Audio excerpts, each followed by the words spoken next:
बिस्मिल्लाहिर्रहमानिर्रहीम। अस्सलाम वालेकुम स्टूडेंट्स, क्या हाल है आपका? ठीक है। मैथमेटिकल मॉडलिंग कैसी लगी आपको?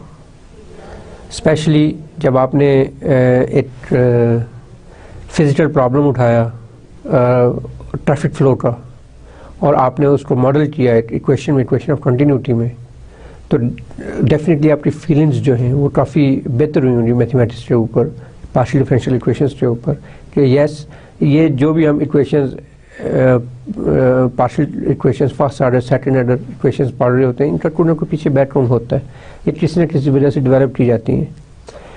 तो कहने का मकसद सिर्फ ये है कि आप कोई भी फिजिकल मॉडल किसी भी तरह से, अगर आप उन 6 स्टेप्स को मद्देनज़र रखते हुए आप उसको अपनी इक्वेशन में ट्रांसफॉर्म कर सकते हैं, ठीक है। और उस इक्वेशन में different kind of operators involve हो सकते हैं। कभी डेरिवेटिव का ऑपरेटर इन्वॉल्व हो सकता है, कभी इंटीग्रल का ऑपरेटर इन्वॉल्व हो सकता है, कभी कोई अलजेब्राइक ऑपरेटर इन्वॉल्व हो सकता है, फंक्शंस डिफरेंट इन्वॉल्व हो सकते हैं। तो बेसिकली कहने का ये मकसद है कि आपने जो उसके स्पिरिट ऑफ मैथमेटिकल मॉडलिंग, उसको आप अंडरस्टैंड कर जाएं, देन आई डोंट थिंक कि उसमें कोई इन फ्यूचर आपको कभी कोई मसला होगा।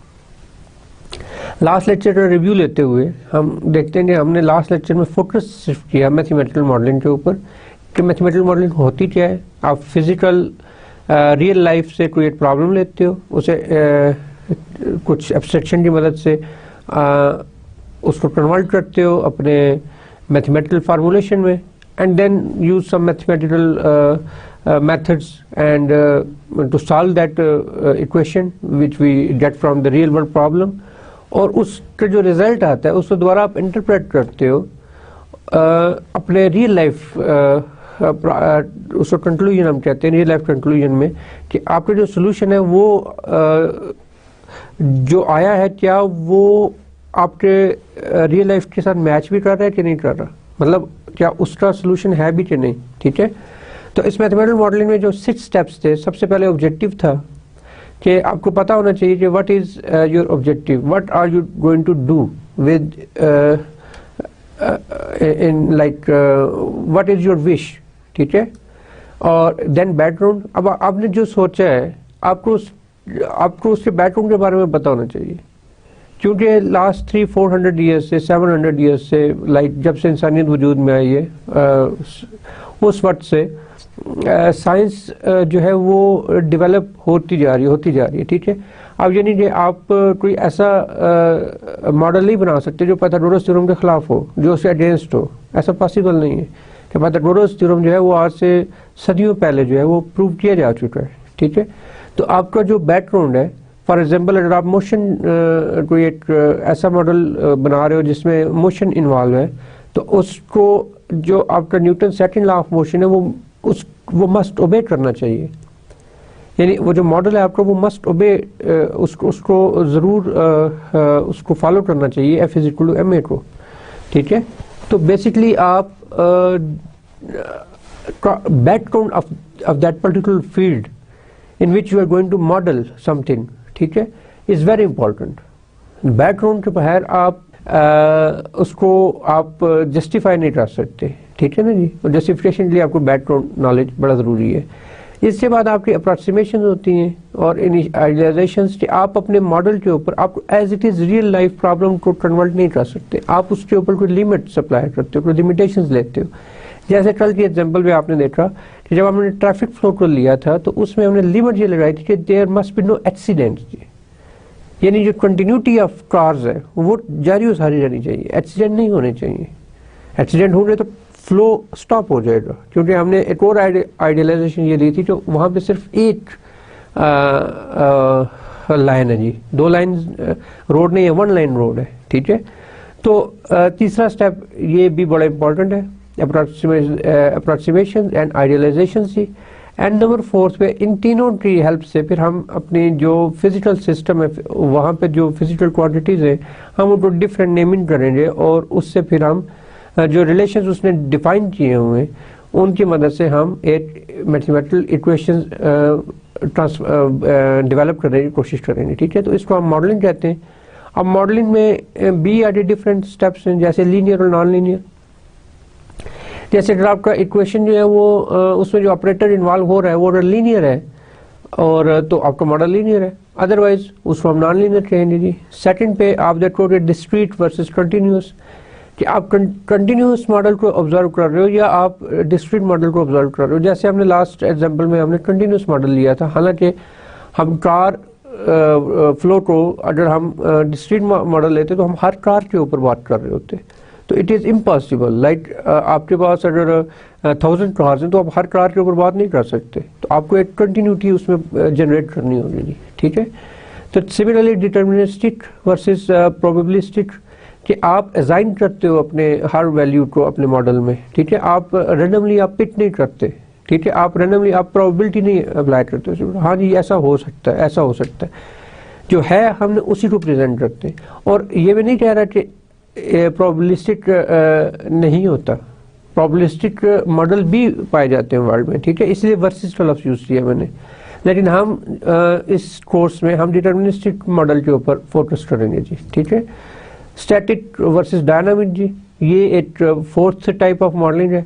एंड देन जो मॉडल हमारे पास आ जाए वो उसकी वैलिडेशन हम चेक करेंगे, क्या वो मॉडल जो है क्या वो इस काबिल भी है कि हम उसको प्रेजेंट कर सकें, या उसकी मदद से जो रिजल्ट आ रहे हैं हम उनको एक्सेप्ट कर सकें।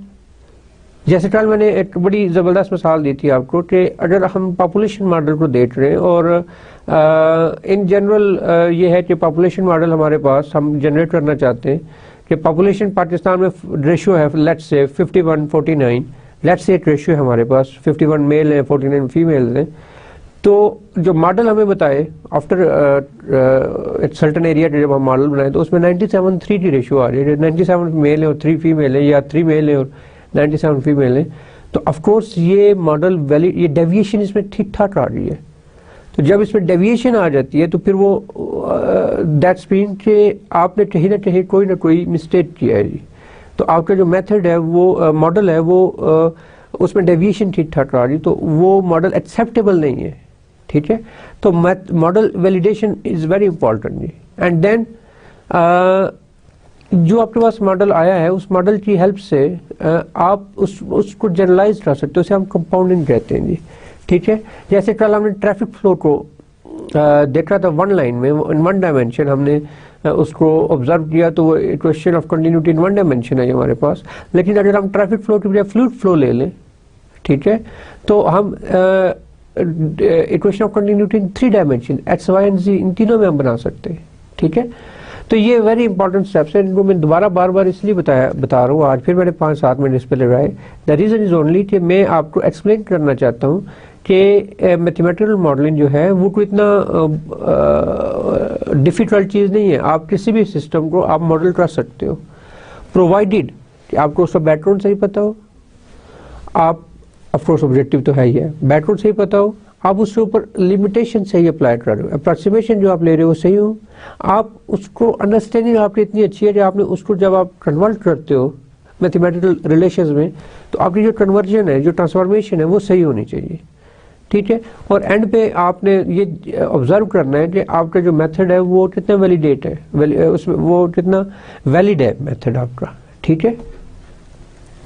देन हमने कल सम बेसिक फिजिक्स लॉ पढ़े थे विच आर वेरी इंपॉर्टेंट, और मैंने इसलिए वो 5-6 लॉ पढ़ाए थे कि वो शायद आगे मैं चल के यूज़ करूँ। कुछ कल ही यूज़ कर लिए थे, कुछ आज यूज़ करूँगा, कुछ शायद कल के लेक्चर में यूज़ करूँ। लेकिन इसका ये कतन मतलब नहीं है कि सिर्फ यही फिजिक्स लॉ है जो आप में से जिसने डबल मैथ फिजिक्स में BS किया हुआ है, BSc में किया हुआ है या FSc में फिजिक्स पढ़ा है, तो आप देखो कि हर सिस्टम के लिए फिजिक्स ने बहुत ज़बरदस्त हमारे पास बेसिक फंडामेंटल थ्योरम हमारे पास मौजूद है। तो आप कोई भी सिस्टम को आप जब मॉडल करने जाओगे तो आपको उसका बेसिक्स आपको पता होनी चाहिए, ठीक है। अगर आपको उनकी बेसिक्स नहीं पता होंगे, उनका जो बेसिक लॉज है उनको नहीं पता होंगे, तो आप कभी भी किसी भी अंदाज से अपनी जो मैथमेटिकल मॉडलिंग है आप सोच भी नहीं सकते वो सही होगी, ठीक है। And then last step is हमने लास्ट टाइम हमने कंटिन्यूटी इक्वेशन को मॉडल किया था जी with one line traffic flow जी, ठीक है। तो ये तो कल का काम था। आज का काम क्या है जी? आज हम बेसिकली द हीट इक्वेशन को मॉडल करने जा रहे हैं जी, ठीक है। It's very important, simplest form of parabolic equation जी, इन वन डायमेंशन उस वो हीट इक्वेशन होती है जी, ठीक है। और इसकी अपनी in coming rest of the semester, ठीक है, हम बेसिकली फोकस करेंगे हीट प्रॉब्लम के ऊपर, वेव प्रॉब्लम के ऊपर और लाप्लास इक्वेशंस के लिए, ठीक है। तो इसलिए हीट इक्वेशन की जो मॉडलिंग है आपने तवज्जो से देखनी है कि हो क्या रहा है, व्हाट्स गोइंग ऑन, हम कर क्या रहे, और उसके बाद फिर हीट इक्वेशन से रिलेटेड मैं इनिशियल कंडीशंस डेवलप करूंगा, एंड देन हीट इक्वेशन से रिलेटेड में बाउंड्री कंडीशंस डेवलप करूंगा।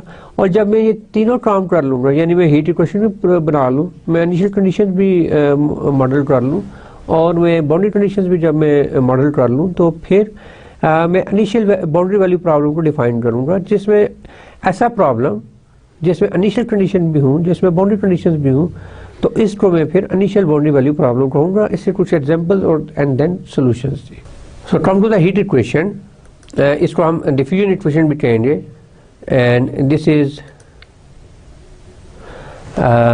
इसको मॉडल करना चाहते हैं हम हीट इक्वेशन को, और इसका जो ऑब्जेक्टिव है वो ये है कि build a model, mathematical model of course, that describes the temperature distribution in a metal as function of position and time. Objective ये है कि हमने एक ऐसा मॉडल, मैथमेटिकल मॉडल क्रिएट करना है कि एक हमने एक रॉड ले लिया, एक मेटल का रॉड है, उसमें हमने टेम्परेचर डिस्ट्रीब्यूशन चेक करनी है, जो टेम्परेचर डिपेंड कर रहा है पोजीशन पर और टाइम पर जी, ठीक है। तो इसी सम डिस्कशन हम आपस में कर लेते हैं, ठीक है। हम ये कहते हैं let's say this is a rod, इसकी जो लेंथ है उसको मैं एल कह देता हूँ, यहाँ से ऑफ कोर्स ये जो लेंथ है इसकी, इसको मैं एल कह देता हूँ, and consider the heat conduction problem in a rod of length L made of homogeneous metal. Homogeneous metal यानी ये एक ही जो मटेरियल है उससे बना है जी। ये ऐसा नहीं है कि फॉर एग्जांपल मैं मिसाल लेता हूँ कि स्टील और लोहा और सोना और तांबा इन सब को मिलकर बना लिया मैंने रॉड, नहीं, ये एक ही का बना है। उससे रीज़न क्या है कि जो फिर स्पेसिफिक हीट है या उसकी जो डेंसिटी है वो हर मेटल की, हर मटेरियल की अपनी अपनी होती है, ठीक है। केमिस्ट्री अगर आप थोड़ा सा रिकॉल करें तो हर मेटल की अपनी अपनी होती है। तो हम होमोजीनियस मेटल इसीलिए ले रहे हैं, हम सिर्फ एक मेटल को ऑब्जर्व कर रहे हैं, ठीक है।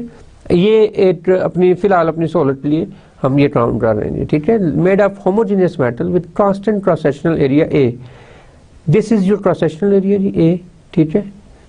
And rod is completely insulated along its lateral edges जी, और ये रॉड जो है वो कम्प्लीटली इंसुलेटेड है जी अलॉन्ग इट्स लैटरल एजेस जी, ये इन एजेस के अलॉन्ग ये कम्प्लीटली इंसुलेटेड रॉड है जी।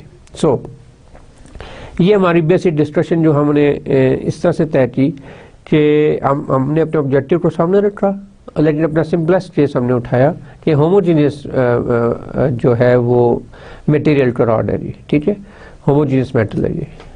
सो बैकग्राउंड, कुछ बेसिक लॉ मुझे आने चाहिए, तो वो जो बेसिक लॉज हैं ये मैं अगेन दोबारा रिपीट कर देता हूँ, और ये उन लोगों के लिए तो थोड़ा सा बोरिंग हो जाएगा जिन्होंने डबल मैथ फिजिक्स के साथ बीएससी की है, लेकिन जिन्होंने डबल मैथ स्टैट के साथ बीएससी की है वो उनके लिए शायद ये थोड़ा सा इंटरेस्टिंग हो कि फ्लक्स क्या होता है जी, कि basically consider a flow of a certain physical quantity. मैं अगेन आज ये रिपीट कर रहा हूँ कि consider a flow of a certain physical quantity such as a mass, energy, heat, etc. The flux of this flow is defined as a vector in the direction of the flow at h sub t, whose magnitude is given by the amount of the quantity crossing a unit area normal to the flow in unit time. ठीक है, that is q of h t is the magnitude is equal to limit delta s approaches to 0 and delta t approaches to 0, quantity passing through delta s in time, in this time interval, and delta s or delta t, where delta s is a small surface area at h that is normal to the flow. I think I missed here t plus delta t, here it must be t plus delta t, it's a time interval, ठीक है। और delta T जो है वो उसमें initial point T है जी, और the second point is T plus delta T जी, ठीक है। तो ये आपका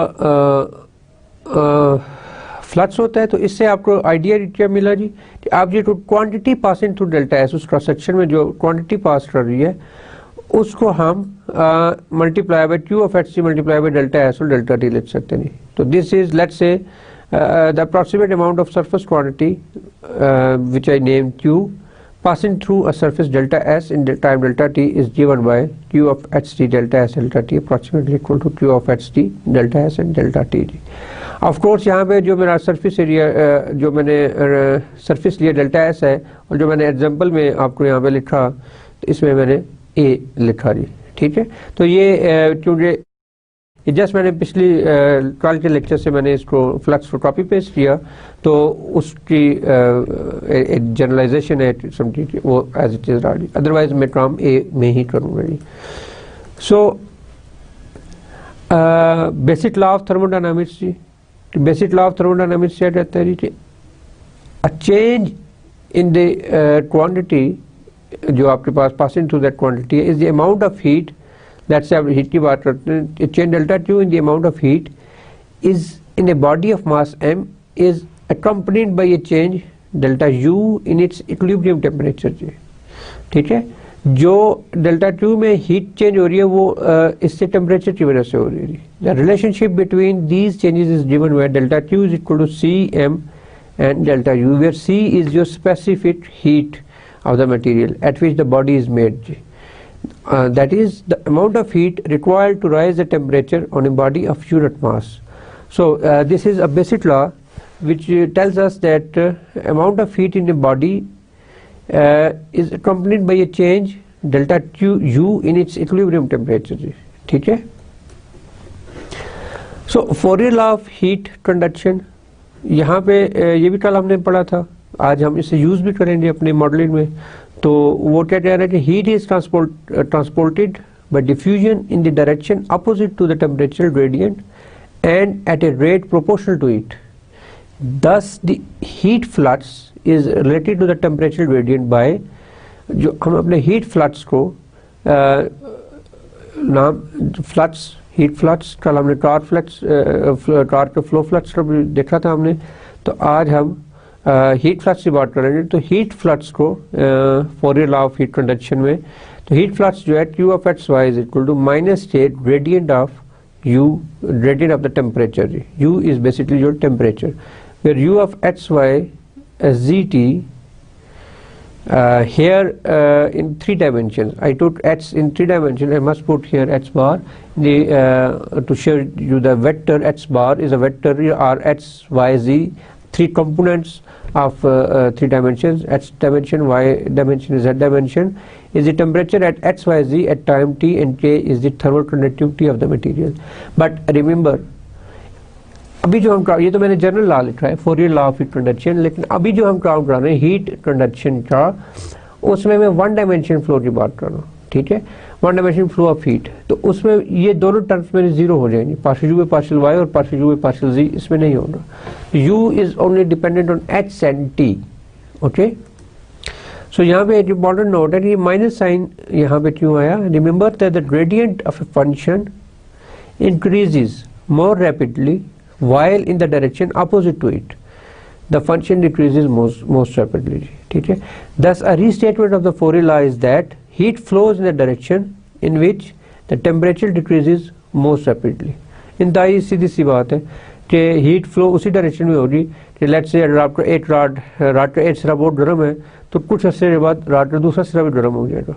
द रीजन इज यहाँ इस तरफ हीट कम थी तो यहाँ से हीट फ्लो किया उसने और इस तरफ आ रही है जी, ठीक है। Heat flows in the direction in which the temperature decreases most rapidly. This is the reason of minus sign here, ठीक है। So minus sign की ये reason है और definitely इसका एक खूबसूरत सा प्रूफ भी होगा जो आपको फिजिक्स बुक्स में मिल सकता है।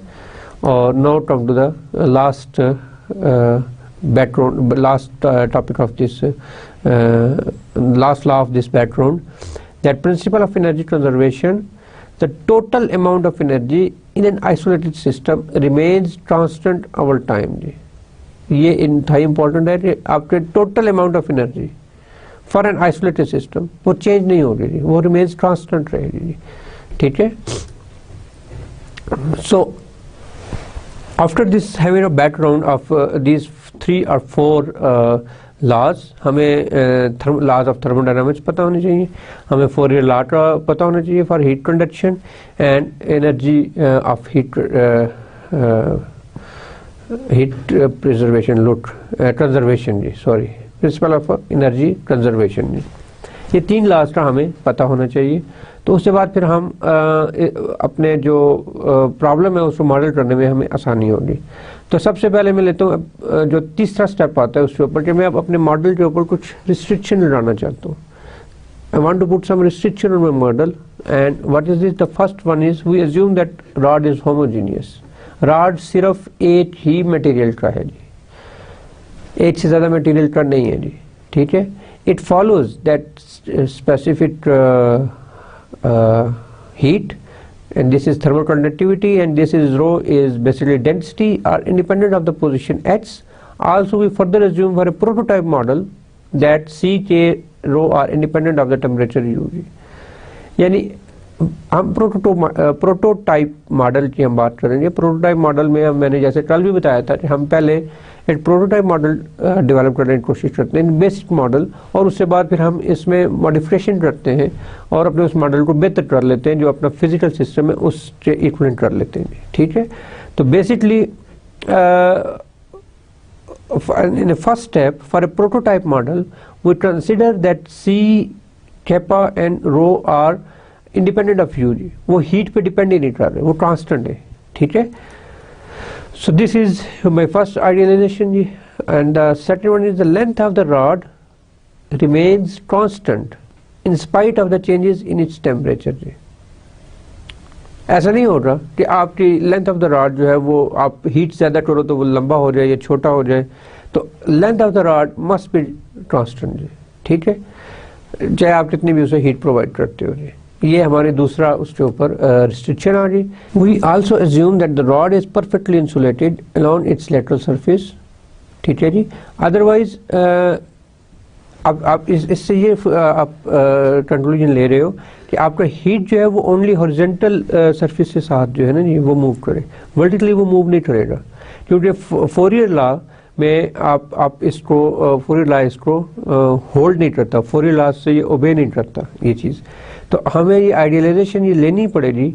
We are bound to take this kind of idealization that the heat can flow only in the horizontal direction जी, ठीक है। So therefore we infer that the temperature on a vertical cross section of the rod must be the same. Thus the temperature U depends only on H and T, that is U is equal to U of HT. ये just one dimension की बात हो रही है, 2 dimensions की बात नहीं हो रही। 2 dimension में जब हम बात करेंगे तो फिर हम इसके ऊपर कुछ और idealization apply करेंगे। For 1 dimension we have to apply this kind of idealization that आपका जो rod है वो perfectly insulated हो along its lateral surface जी, ठीक है। So this is your third idealization ji. Fourth one is we assume that the heat flows in the rod from left to right जी, ठीक है, from left to right, ताकि हमें जब अपने mathematical model करना चाहें तो हम देखें कि हमारा जो पोजीशन है वो कहाँ से कहाँ पे मूव कर रही है, यानी किस पोजीशन से किस पोजीशन में हम जा रहे हैं।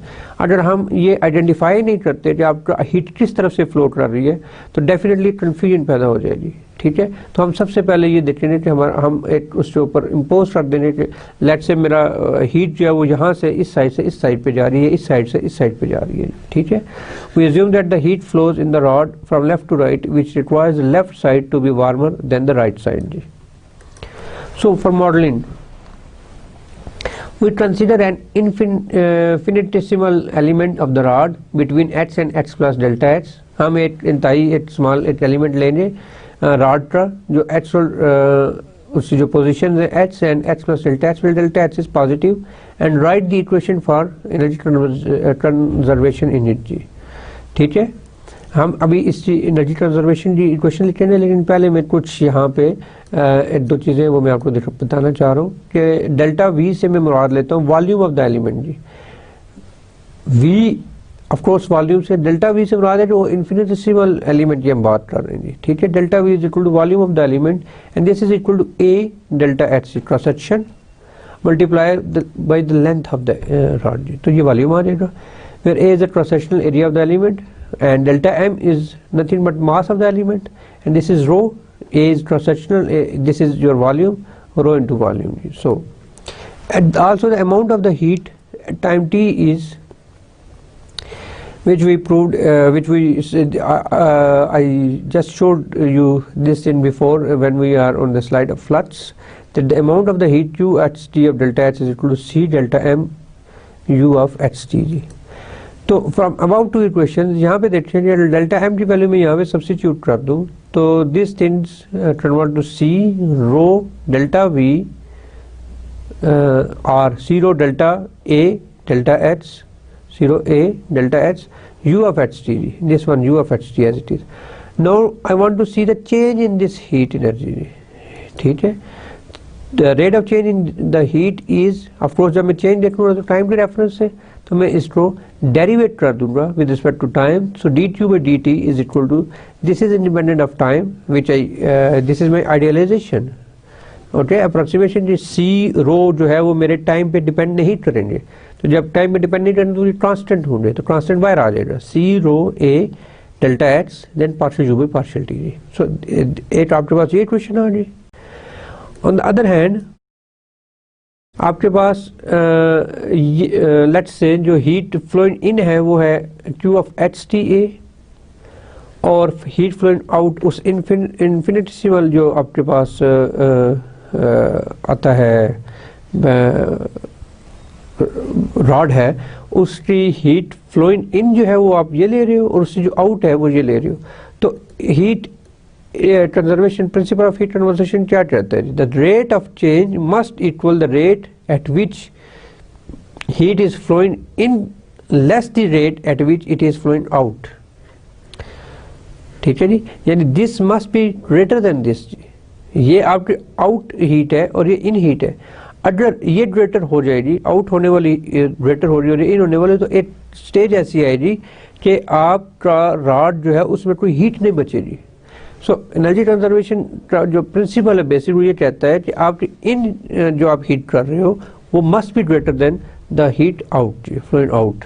सो the rate of change of heat is D Q by D T, इसको मैं इससे ज़ाहिर करता हूँ, और Q of HT of A minus Q of HT of T AJ. ये चीज़ इससे बड़ी हो रही तो ये इसका जो डिफरेंस हो रहा वो मेरा रेट ऑफ चेंज हो रहा है. ठीक है, यहाँ से मैं A कॉमन लेता हूँ तो A into Q of H t minus q of h plus delta h T, D Q by D T ये क्वेश्चन आ रही, और 8 मैं वापस लेके चलता हूँ, ये क्वेश्चन दीजिए. ठीक है, आप इन दोनों इक्वेशंस को कंबाइन करेंगे तो substituting the value of dq by dt, which is this one, which I showed you just right in the previous slide, in the above equation we obtain what we obtain ji, this is your right side and this becomes your left side. अब यहाँ पे देखें a must cancels a और delta h में divide कर दूँ तो ये मेरे पास आ जाए c rho partial u h t और partial t is equal to q of H t minus q of h plus delta h t और delta h t. So students, अब यहाँ पे क्योंकि मैं इनफिनिटेसिमल एलिमेंट ले रहा था तो मैं अब इसको कंटिन्यूटी पे लेके जाना चाहता हूँ, तो मैं limit taking limit delta H approaches to zero. ठीक है, मैं उसको अप्रोच कर लेता हूँ जीरो को, we get c rho partial u h t और partial t is equal to limit delta H approaches to zero q of H t minus q of h plus delta h t और delta h t. So यहाँ पे आप देखो this is your partial derivative जी, क्योंकि q depend कर रहा है एच और टी के ऊपर. ठीक है, और आपका जो मैश साइज है वो एच से रिलेटेड है, नॉट टी, एंड चेंज जो आ रही है वो एच से एच प्लस डेल्टा एच आ रहा है, तो ये derivative with respect to H बन जाएगा जी. लेकिन हम डी बाई डी एच नहीं लिखेंगे बल्कि partial Q by partial H लिखेंगे. द रीजन ओनली बिकॉज यहाँ पे minus the reason only because के आपका Q डिपेंड कर रहा है दो वेरिएबल्स के ऊपर, एच और टी के ऊपर. ठीक है, और ये माइनस साइन इसलिए आया कि ऑफ कोर्स यहाँ से जो फार्मूला है वो हमारे पास है Q of h plus delta H trauma T minus Q of H trauma T divided by delta H. तो माइनस कॉमन ले लें तो ये टर्म ऐसी हो जाएगी, और this is minus partial Q by partial H, end of course अब मैं Fourier law of heat conduction use करूँगा। वो मुझे कहता है कि जो आपका फ्लक्स है वो इक्वल है minus step of gradient of the heat जी। और क्योंकि मैं एक ही डायरेक्शन में ले रहा हूँ, ओनली वन डायरेक्शन में बात कर रहा हूँ, तो पार्शियल यू पे पार्शियल एच आ जाएगा, ग्रेडियंट आपके पास आ जाएगा पार्शियल यू पे पार्शियल एच से। So this is your heat flux, and substituting the value of heat flux in this above equation, partial Q by partial H. Then we come to this slide, this equation C rho partial U H by T, our partial T is equal to K partial 2U by partial H square. And then in the last equation you can see partial 2U H over T, और मैं इस step को सी रो से divide करता हूँ और इस सारे को मैं स्टेप पावर सी पी कह देता हूँ। और स्टूडेंट्स ये देखेंगे ये इधर आ जाएगा, ये इधर, तो मैंने इसको जस्ट एक इक्वेशन को बीच में मैंने उसको मैं क्या कह सकता हूँ कि नहीं लिखा because of the space problem. So this is your heat equation ji.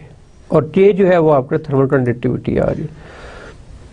Thus the heat equation in one model, one dimension is this one ji, where K is equal to C, cap power C rho is called the thermal diffusivity।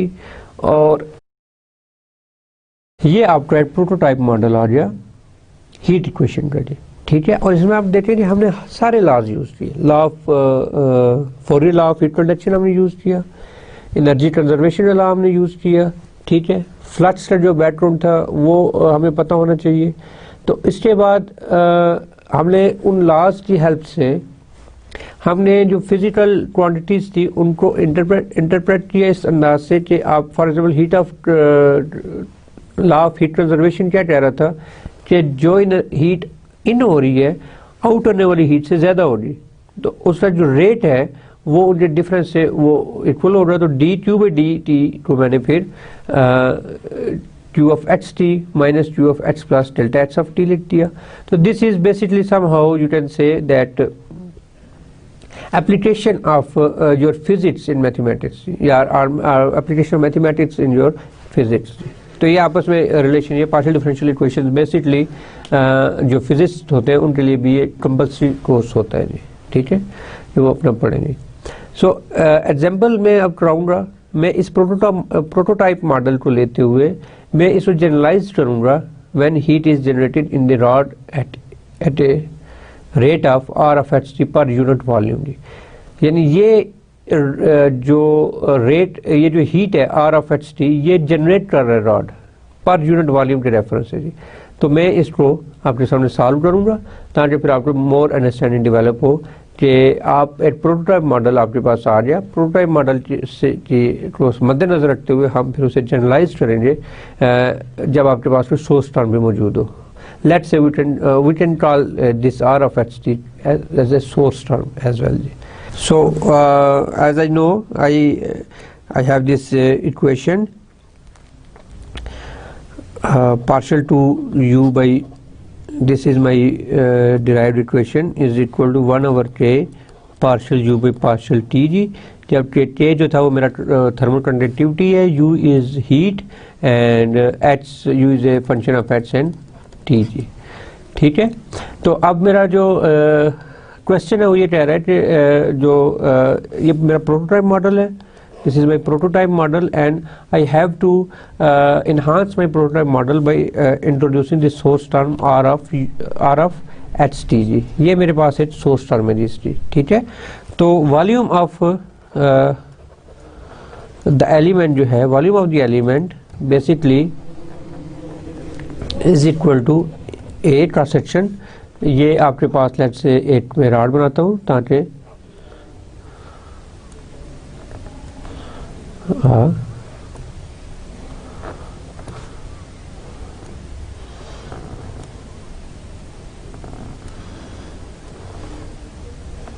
Something like that जी। I hope के, और of course इसको भी ये मिलना चाहिए। बहरहाल कुछ इस तरह का रॉड हो। तो ये जो क्रॉस सेक्शन है ये ए है, ये लेंथ इसकी, इसको मैं इन्फिनिटेसिमल ये मैं ले रहा हूँ। तो ये इस पॉइंट को मैं एच कह देता हूँ, इस पॉइंट को मैं एच प्लस डेल्टा एच कह देता हूँ जी, ठीक है। तो ये जो लेंथ है वो डेल्टा एच है यहाँ से लेकर यहाँ तक। अब मैं पूरे रॉड की बात नहीं कर रहा, मैं एक इन्फिनिटेसिमल एलिमेंट की बात कर रहा हूँ उस पूरे रॉड में से, तो जिसमें h whole first position is h and then h plus delta h and this is cross section which remain same and A, और इसका जो वॉल्यूम है वो वॉल्यूम क्या होगा, cross section multiply by the length of that object A into delta h जी। So this is your volume जी। Mass क्या होता है जी, mass of the element, mass इसको मैं डेल्टा एम से ज़ाहिर कर देता हूँ पूरी लिखने की बजाय, रो ए डेल्टा एच जी। Rho is your density of that element ji.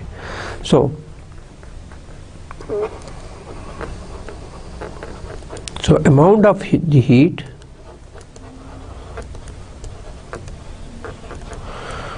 in the element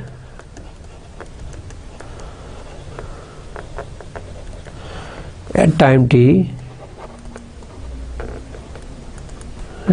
t is equal to q of ht, इसको मैं q of ht और डेल्टा एच इसको मैं ज़ाहिर करता हूँ c delta m and u of ht जी।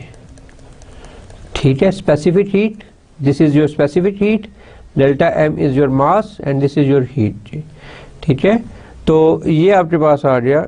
अब मैं लेट्स से इस इक्वेशन को मैं 1 कह दूँ, इस इक्वेशन को मैं 2 कह दूँ, इसको मैं 3 कह दूँ, तो इस 2 वैल्यू को मैं यहाँ पे सब्स्टिट्यूट करूँ तो q जो है वो मेरे पास आ जाएगा c डेल्टा एम की वैल्यू क्या थी, rho A delta h u of H t. So this is your q जी। ठीक है, और मैं ये अप्रॉक्सीमेशन में पहले ही अपनी लिमिटेशंस ले चुका हूँ कि सी रो जो है ये कांस्टेंट्स होंगे जी, एज कांस्टेंट्स अबाउट टी जी। ठीक है, और they are not function of t जी। ठीक है, तो जब मैं इसमें चेंज देखना चाहूँगा तो मैं इसको डिफरेंशिएट करूँगा तो d Q by D t, this is nothing but c rho A delta h partial u by partial t जी। ठीक है, अब इसमें जो ये यहाँ तक तो हम बिल्कुल प्रोटोटाइप मॉडल के साथ साथ चल रहे हैं। ठीक है, इसमें तो अब बेसिकली जो प्रोटोटाइप मॉडल के बाद हमने इंतजार करना वो ये कह रहा हूँ कि ये जो सोर्स टर्म है ये इंट्रोड्यूस किए जी, दिस वन। ठीक है, ये सोर्स टर्म हमारे पास आ जाती है। तो by principle of energy conservation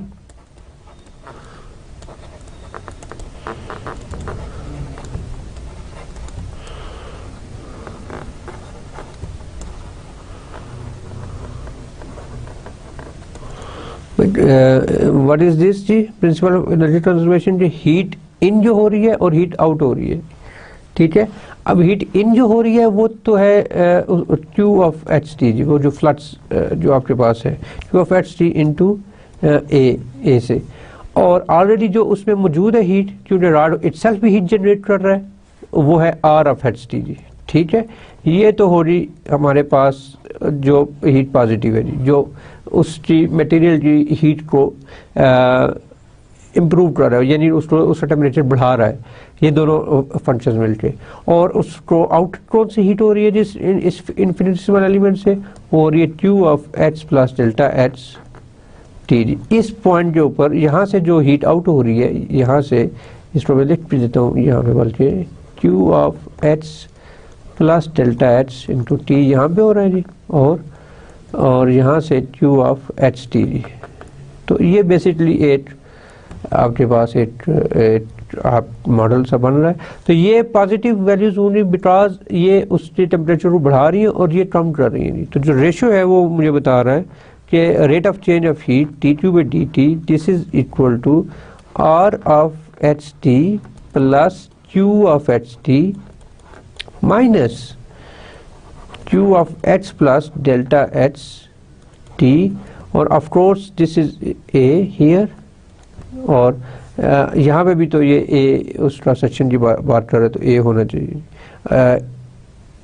ए होना चाहिए, या उस मॉडल में हमने देखा था कि ये पर यूनिट वॉल्यूम है जी। तो this is basically delta v जी, पर यूनिट वॉल्यूम।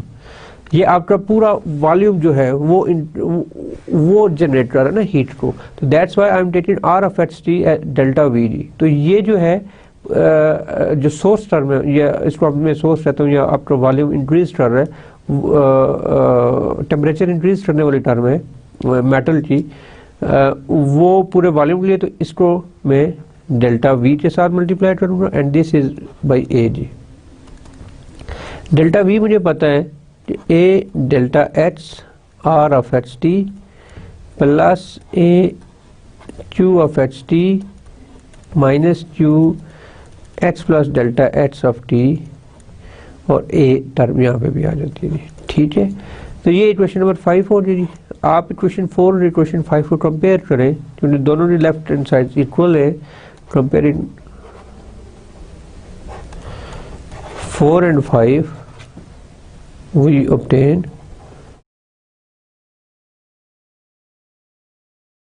सो अगले स्लाइड में चलते हैं। C rho A partial u by partial t delta h is equal to, common ले लूँ अगर ए तो ये बन जाएगा r of H t delta h plus q of H t minus q of h plus delta h of t जी। ठीक है स्टूडेंट्स, अब ये ए और ये ए कैंसिल हो रहे, डेल्टा एच को मैं डिवाइड कर देता हूँ, तो ये मेरे पास आ रहा है partial u by partial t is equal to r of H t, delta h से डिवाइड किया तो ये कैंसिल हो जाएगा, plus q of H t minus q of h plus delta h of t divided by delta h से। ठीक है, तो इसको मैं अगर ऐसे लिख लूँ, r of H t minus q of h plus delta h of t minus q of H t divided by delta h, and taking limit, today मैं infinitesimal element की बात कर रहा हूँ तो I have to take the limit taking limit delta h approaches to 0, so this equation becomes partial u by partial t is equal to r of h t minus limit delta h approaches to 0 q of h plus delta h comma t minus q of h t divided by delta h. And look at this, what is this? This is a partial derivative. This is a derivative with respect to h. This is a definition of derivative with respect to h, and on rewriting this thing, r of h t minus partial q by partial h t. So this is my equation, not final, but I will call it equation number 6, let's say. I think it's 5 is done, yes. So equation 6 is this thing ji. Now the Fourier law of heat conduction comes जी, वो मुझे बताता है कि जो आपका flux है वो equal होता है minus k of minus cap of gradient of u जी। और क्योंकि आप एक ही डायरेक्शन में बात कर रहे हैं तो ग्रेडियंट ऑफ u जो है वो आ जाएगा आपके पास partial u by partial h जी। ठीक है, तो q इज दिस थिंग जी। अब q की वैल्यू को इस इक्वेशन में मैं प्लग करूंगा तो मेरे पास आ जाएगा, मैं नेक्स्ट स्लाइड पे चलता हूँ, c rho partial u by partial t is equal to r of h t minus partial over partial h into minus q की वैल्यू क्या थी जी, अभी हमने देखी थी, minus kappa partial u by partial h जी minus kappa partial u by partial h जी। Kappa is a constant, so it comes out, so we are left with something like that, r of t plus partial 2 u by partial h जी, c rho partial u by partial t जी। so students ये आ जाए आपके पास।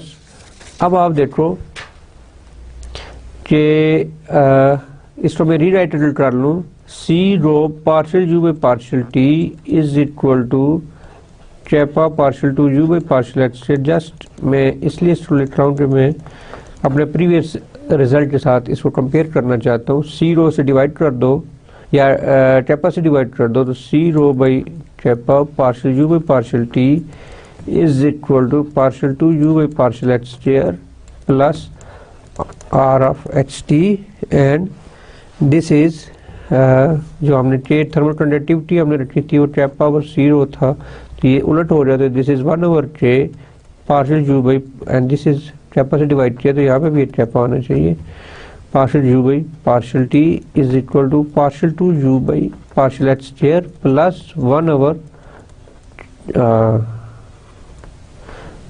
Over kappa r of H t. इसको मैं rewrite करता हूँ just for, this is 1 over k partial u by partial t, this is equal to partial two u by partial h square plus 1 over J kappa R of HT. This is your generalized model when that rod is generating the heat at the rate of R of HT per unit volume जी, ठीक है। So this is your generalized model of mathematical model of heat equation ji. So prototype model से हम ये generalized model पे आ गए जी। अब for example आप prototype model इन 1 dimension आपने किया तो आप इसे 2 डायमेंशन में लेके जा सकते हो, 3 डायमेंशन में लेके जा सकते हो, ठीक है। तो ये चीज़ आ रही है आपके पास। अब इसमें के क्या था, के जो था वो थर्मल कंडक्टिविटी है, के तो सॉरी के इज थर्मल डिफ्यूजिविटी जी, ठीक है, सॉरी थर्मल कंडक्टिविटी कैपा है जी, ठीक है, थर्मल डिफ्यूजिविटी जी। So the next topic is the initial condition जी। आपके मॉडल की ऑफ कोर्स जब आपने कोई एक मॉडल करने जा रहे हो तो आपके पास जो डेटा होगा या जो भी चीज़ हो रही है आपके पास उसका इनिशियल डेटा तो होना चाहिए, initial condition. Similarly heat equation के ऊपर at time t is equal to 0 के ऊपर उस रॉड का क्या टेम्परेचर है ये आपको पता होना चाहिए, ठीक है। तो वो it's let's say it is a function of x. इसको मैं ऐसे यहाँ पे लिखता हूँ कि since one dimensional heat equation in first order in T, it needs only one initial condition ji. First order है T में, क्योंकि आपने इक्वेशन देखा तो partial u by partial T है, so it needs only one initial condition which is normally taken to be u of x0 is equal to f of x, यानी at T time is equal to 0 पर function आपका जो heat है वो is a function of x and it may be f of x is equal to h or h square, linear, quadratic, trigonometric, कुछ भी हो सकता है जी, ठीक है। तो ये आपकी इनिशियल कंडीशन है और ये यूजुअली एक ही ली जाएगी, not usually, it must be taken only one जी, बिकॉज टाइम के रेफरेंस से जो आपके पास डेरिवेटिव है वो फर्स्ट ऑर्डर का है जी, ठीक है। तो इनिशियल कंडीशन आपके पास एक ही होगी, ठीक है। This means prescribing the initial distribution of temperature in the rod. So the boundary conditions क्या होती हैं, क्योंकि आपके पास जो डेरिवेटिव है हीट इक्वेशन में है with respect to space coordinate, वो दो डेरिवेटिव है यूज्ड है, डबल डेरिवेटिव है, तो आपके पास दो बाउंड्री कंडीशंस होंगी, ठीक है। The equation is of second order in with respect to the space variable, so we need two boundary conditions. There are three main types of such conditions prescribed at the endpoints h is equal to 0 and h is equal to L, which has physical significance. और यहाँ में मैं आपको थोड़ा सा पीछे लेके जाऊँ, लेक्चर 2 में आई थिंक मैंने आज सुबह हुए देखा था कि लेक्चर 2 में जब हमने बाउंड्री कंडीशंस को डिस्कस किया था तो मैंने जो एग्जांपल ली थी वो रॉड की ली थी, ठीक है, इंसुलेटेड रॉड की ली थी। हीट से हमने बात चलाई थी और अब हमने बाउंड्री कंडीशंस हीट प्रॉब्लम के लिए हमने किया था, जो डिरिचलेट कौन सी होती हैं, फिर न्यूमन कौन सी थी और फिर मिक्स टाइप कौन सी थी, ठीक है। तो आपने काइंडली लेक्चर नंबर 2 को दोबारा देखें और या उससे नोट सामने रखें तो आपको ये सारी चीज़ें रिपीट होती हुई नजर आएंगी, ठीक है। अगर आपको उस वक्त बात सही समझ आ रही थी तो अभी कोई ऐसा इशू नहीं हो रहा है, ठीक है। There are 3 main types of such conditions as I told you just now कि एक डिरिचलेट होती हैं डिरिचलेट कंडीशंस, एक न्यूमन कंडीशंस और एक आपके पास आती हैं मिक्स टाइप जिसमें डिरिचलेट और न्यूमन दोनों का मिक्सचर्स होता है जी। So the temperature may be at one end point, for example आपके पास एक एंड पॉइंट के ऊपर आपके पास u of 0t is equal to alpha of t है जी, मैं यहाँ पे तीनों को उस तरह डिटेल में नहीं बता रहा जिस तरह से मैंने आपको लेक्चर 2 में बताई थी। मैं जस्ट आपको बता रहा हूँ कि आपके पास में भी एट एंड के ऊपर आपकी जो heat of like the start जब आप रॉड करते हो तो एट एक्स इक्वल 0 के ऊपर आपका जो हीट है वो सर्टन हीट है आपके पास, और उसको आप अल्फा ऑफ टी से शो करते हो, और आप इसे 0 भी ले सकते हो, हीट 0 भी हो सकती है, ठीक है। तो इस तरह की इक्वेशन में हम डिरिचलेट इक्वेशन, डिरिचलेट कंडीशंस कहते हैं, sorry. So if the rod is insulated at an end point, that the heat flux at that end point, that end must be 0 जी। अगर वो insulated हो रहा, this means कोई heat out नहीं हो रही, ठीक है। जब heat out नहीं हो रही तो flux 0 हो रहा जी, ठीक है। This is equivalent to the derivative u of x being equal to 0. For example, the heat flux at the other end at when x is equal to L, this is equal to 0 when time t is for positive जी, of course t positive ही होगा, ठीक है। और generally अगर वो perfectly insulated नहीं है तो ऑफ कोर्स वहां से कुछ हीट आउट हो रही है, तो if the flow of the heat at each end point to be beta of t, किसी एक खास रेशियो से वो आउट हो रही है, then the above condition becomes, तो आपका जो फ्लक्स है वो बीटा ऑफ टी इक्वल हो जाएगा।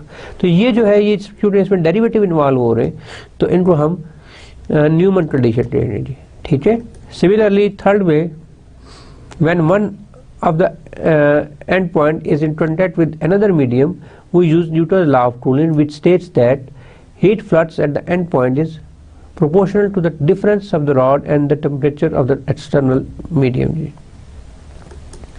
For example, u of x t जो आपका heat flux था initial point के ऊपर मैं ले लेता हूँ कि उसका u of t, capital u of t जो another medium है उसका टेम्परेचर है, तो आपका जो इस न्यूटन लॉ ऑफ कूलिंग से जो आपको रिलेशन मिलेगा वो ये मिलेगा कि u of 0t आपके रॉड का जो हीट है माइनस द एक्सटर्नल जी, ठीक है, minus the heat of the external जी। So where u of t is the known temperature of the external medium and h is the heat transfer coefficient जी, ठीक है। Owing to this to the convention concerning the direction of the heat flux at the other endpoint, this type of condition becomes minus h u of 0t minus u of t। Like अगर आपका medium जो है external medium है उसका temperature ज़्यादा है तो फिर आपका जो माइनस साइन यहाँ पर आ जाएगा इस सिचुएशन में, माइनस साइन आप मल्टीप्लाई करोगे तो ऑफकोर्स फिर ये आपका पॉजिटिव हो जाएगा, ये ग्रेटर हो जाएगा इससे, जब वो ग्रेटर हो जाएगा इससे तो यहाँ पे माइनस साइन आ जाएगा, ठीक है। इसके लिए मैं कुछ रिमार्क देना चाहूँगा, ठीक है, कि बाउंड्री कंडीशंस के ऊपर कौन सा रिमार्क है, और इस तरह की चीज़ों को आप इसलिए नहीं छोड़ सकते कि ये आपके क्विज जो आपको होंगे उनमें मैं आपसे पूछ सकता हूँ, ठीक है। सो रिमार्क है जी, only one boundary condition is prescribed at each end point जी, 8 एंड पॉइंट पर 8 से ज़्यादा बाउंड्री कंडीशंस नहीं हो सकती जी, ठीक है। मैं नहीं कह सकता कि इस 8 एंड पॉइंट के ऊपर, let's say my and point is a और मैं इस ए के ऊपर मेरे पास डिरिचलेट कंडीशन भी है, न्यूमन भी है, ऐसा नहीं हो सकता। मेरे पास एक एंड पॉइंट पर सिर्फ एक कंडीशन होगी। यहाँ पे मैंने ये तीनों कंडीशंस लिखी हैं, यहाँ पे पिछले स्लाइड्स में आपको शो की है कि ऐसा पॉसिबिलिटी है आपके पास, ऐसी 3 टाइप्स में से कोई एक उनमें हो सकती है, ठीक है। Only one boundary condition is prescribed at each end point. The boundary condition at x is equal to 0 may differ from that at x is equal to L, may be differ, so this there is some typing mistake here, may differ, f is this you don't have to read this thing, so may differ from that at x is equal to L जी। the boundary condition at x is equal to 0, ये जरूरी नहीं है कि इस and के ऊपर जो बाउंड्री कंडीशन है वो इस एंड के ऊपर भी वही होगी, तो ये चेंज हो सकते हैं जी, ठीक है। it is easily verified that the heat equation is linear जी, आपके पास जो हीट इक्वेशन आई है वो लीनियर इक्वेशन है, आप इसको बट इट्स योर होमवर्क कि आप इसको वेरीफाई करो कि ये लीनियर है कि नहीं। The one dimensional heat equation is the simplest example of a so called parabolic equation जी, ठीक है, वेरीफाई करो इसको कि आप ये कैसे पैराबोलिक इक्वेशन बन गई। एंड द लास्ट इज, अगर आपके पास जो रॉड है आप उसको बेंड करो और उस एंड पॉइंट को उस इनिशियल पॉइंट के साथ मिला दो, यानी at x is equal to 0 और at x is equal to L दोनों एक हो जाए, रिंग की शेप बन जाए आपके पास, then the appropriate boundary condition would be u of 0t is equal to u of lt, जो जीरो के ऊपर वैल्यू हो रही है वही एल के ऊपर वैल्यू हो रही है, तो ये इक्वल हो जाएंगे। And u of H t zero t is equal to u of h l t जी। ठीक है, तो ये आपके पास कुछ रिमार्क्स थे बाउंड्री कंडीशंस के रेफरेंस से जी। अब हम चलते हैं इनिशियल बाउंड्री वैल्यू प्रॉब्लम जी। कि इनिशियल ऐसा प्रॉब्लम जिसमें पार्शियल डिफरेंशियल इक्वेशन हो associated with initial condition as well as the boundary condition जी। तो ऐसे मॉडल को, ऐसे प्रॉब्लम को हम कहेंगे इनिशियल बाउंड्री वैल्यू प्रॉब्लम जी। ठीक है, और अगर उसमें सिर्फ इनिशियल कंडीशन है तो उसे हम कहेंगे इनिशियल वैल्यू प्रॉब्लम। अगर सिर्फ बाउंड्री कंडीशन है हमारे पास तो हम उसे कहेंगे बाउंड्री वैल्यू प्रॉब्लम। ठीक है, तो ये सब्जेक्ट टू कंडीशंस है जी। आपके पास कौन से कंडीशंस है? अगर आपके पास दोनों कंडीशंस है तो आप उसे कह रहे हो इनिशियल बाउंड्री वैल्यू प्रॉब्लम जी। Example, in a first example I will discuss the initial boundary value problem modeling heat reduction in a one dimensional uniform rod with sources। अब मैं source डाल रहा हूँ, insulated lateral surface and temperature prescribed at both end points is of the form ji. insulated है जी, ठीक है, उसमें एक सोर्स भी है। दिस मीन्स कि आपके पास जो हीट इक्वेशन है जी उसमें एक सोर्स टर्म ऐड हो रही and temperature prescribed at both and points is of the form. तो हीट इक्वेशन तो ये आ रही, ये सोर्स टर्म आपके पास आ रही। ठीक है, आपने ये सोर्स टर्म इसमें डाल दी और जो बाउंड्री कंडीशंस आई हैं तो वो ये कह रहा है कि वो परफेक्टली इंसुलेटेड है, इंसुलेटेड लेटरल सरफेस जी। तो u of zero t is equal to alpha of t and u of l t is equal to beta of t. यानी आपके दोनों एंड के ऊपर टेम्परेचर जीरो नहीं है, वो उसकी कोई वैल्यू है जो of course function of t और फंक्शन ऑफ टी से हो रही है। ठीक है, एंड इनिशियल कंडीशन वो ये है कि at u of h zero is equal to f of h zero h l. तो आप ये देखिए आपने एक 400 मॉडल जनरेट कर लिया। ये सोर्स टर्म है आपके पास कि आप किस तरह से अपनी सोर्स टर्म को आप अपनी मेन इक्वेशन में लिखते हो। आप जस्ट इसको ऐड करते हो, partial u by partial t and partial 2u by partial h square जी। And this is your the initial boundary value problem. और अभी हमने इनके सॉल्यूशन की तरफ नहीं जा रहे, अभी हम जस्ट मॉडल कर रहे हैं। कल इंशाल्लाह I try my best to give you a basic introduction about the two-dimension heat equation, as well as if there is some time left, then I will try to cover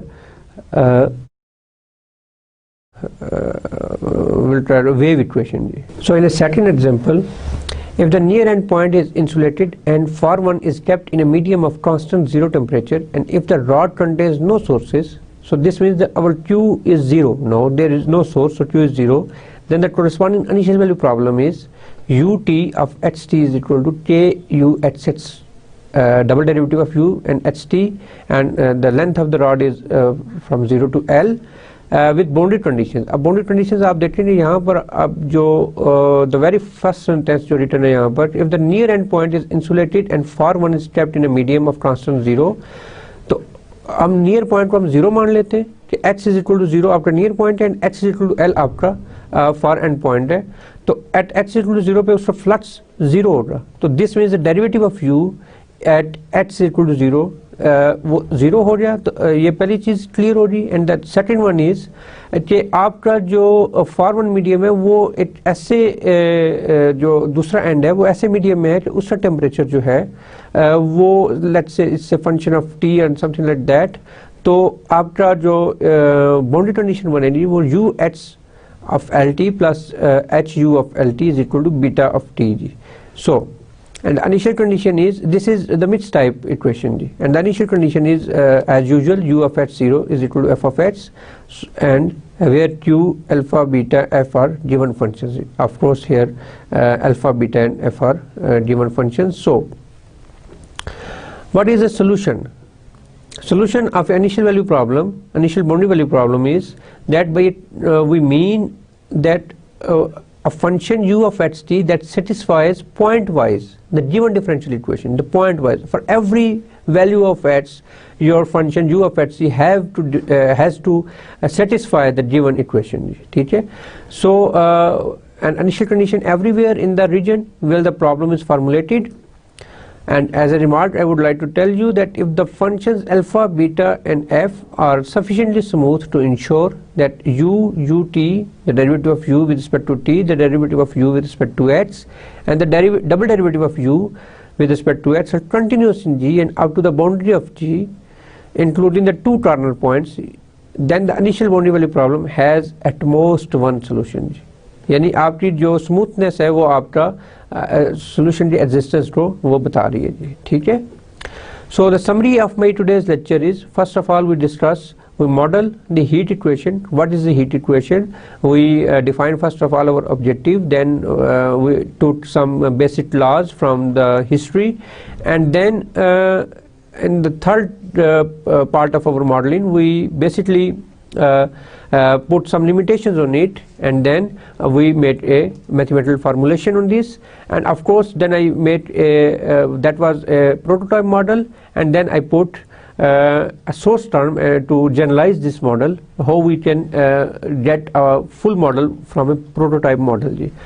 So then we discuss initial conditions, boundary conditions, and in the end we discuss the initial boundary value problem, and of course then as usual I gave some examples, and what is the solution of initial value problem, and when we have at most one solution we discussed. So this is the summary of today's lecture, and students I think अब आपको modelling की काफ़ी सारी समझ आ रही होगी. कल हम इंशाल्लाह 2 डायमेंशन में हीट इक्वेशन को लेके चलेंगे, और अगर हमारे पास टाइम हुआ तो हम वेव इक्वेशन की तरफ भी चलेंगे. तो आफ्टर हीट इक्वेशन और वेव इक्वेशन हम इसके जो सॉल्यूशंस हैं, अभी तक हम सॉल्यूशंस की तरफ नहीं गए पार्शियल डिफरेंशियल इक्वेशंस के, तो हम उनको डिस्कस करेंगे, ठीक है. तो तब तक के लिए खुदा हाफिज़, अस्सलाम वालेकुम.